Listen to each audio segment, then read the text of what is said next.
Life, AURIC, the Auric Life. Okay, fabulous. What she told me is, baby, you need to get in your bag. And she said this, she said, you need to allow a man to be a man and fucking use his primal instincts to move through the jungle, sniff you out, and come with the offering. It's like the saying, it's like, how you gonna approach a goddess without an offering? And let me tell you something. I've been getting masculine attention. Men have been trying to holler. I've been having men from my past who try to come and test to see if I'm still a dummy. From like back in the day. I have some that, want me to do the same shit I was doing for my ex. I mean, there's men, I'm just like, this is tragic. Like, 1 minute you asking me to be with you, and then you asking me to be your therapist. You could book a fucking session at thetrapwitch.com if that's the case.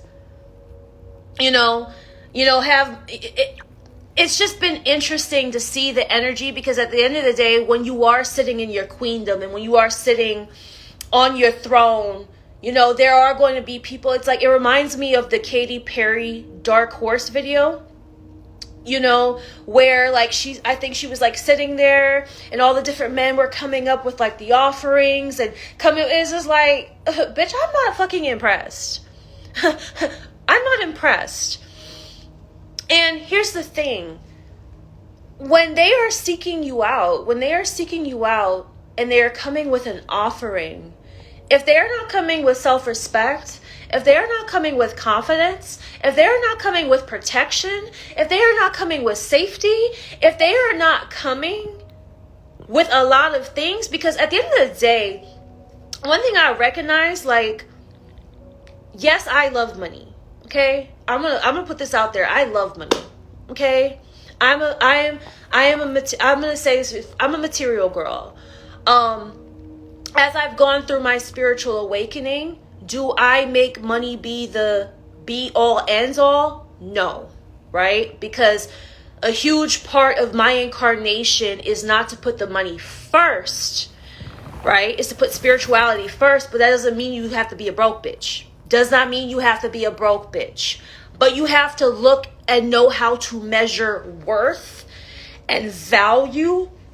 And again, when we're talking about high value people, there are genius level people who are high value that might not have tons of C notes right now in the account or whatever have you, but they are in transition or they are in creation, and they know how to maximize their infiniteness through using their God-given abilities, right? And again, if you're dealing with somebody who's like that and you're like that, it's easy to multiply.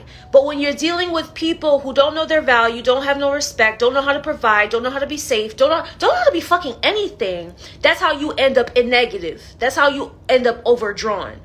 Okay? Especially like if you know how to do that for yourself and then you're trying to do it for someone else and then they're taking from, no. So what I say is that, like I'm saying, I love money. I love being materialistic.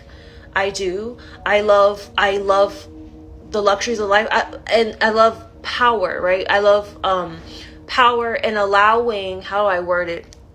Because there's a huge call on my own destiny to teach people how to be in their executive prowess, right? In their executive prowess, to be able to manage their ego and their empathy in order to accumulate resources, in order to accumulate power, in order to accumulate their respect, so that they can get these things and be in service and to recycle it back into the collective consciousness. But again, it's going back to what we were saying in the beginning, is especially as a woman, if you are trying to get to that point, it's going to be hard for you to get to that point if you are not able to get to that rightful place, if you got energy around you that's just taking from you, and taking from you, not even always consciously, but unconsciously,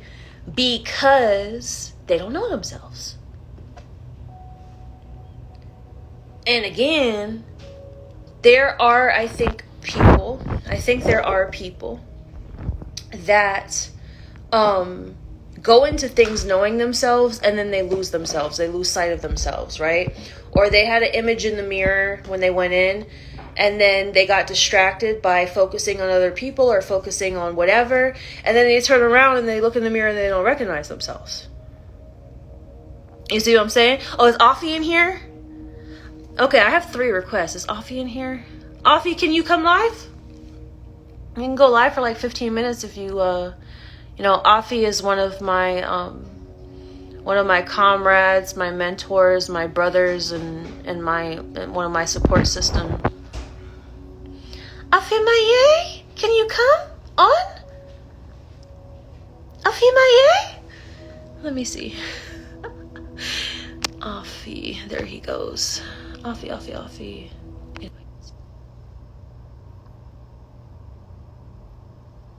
If he can't, he can't. I'm glowing, aren't I? Yes, I am. Someone says, send Afi my love. Yeah, Afi's rebuilding his page. Invite. Yeah, empaths do attract that energy.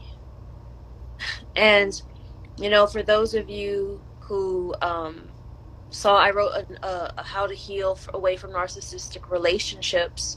I wrote a guide about that, and a lot of it was about how narcissistic relationships really make you feel like you're not a team player, like you're not a collaborator, like you're not a co-creator. Like, let me tell you, that relationship had me feeling like I'm not a co-creator, like I'm not a collaborator, like I'm not a team player. It's like, no, you are.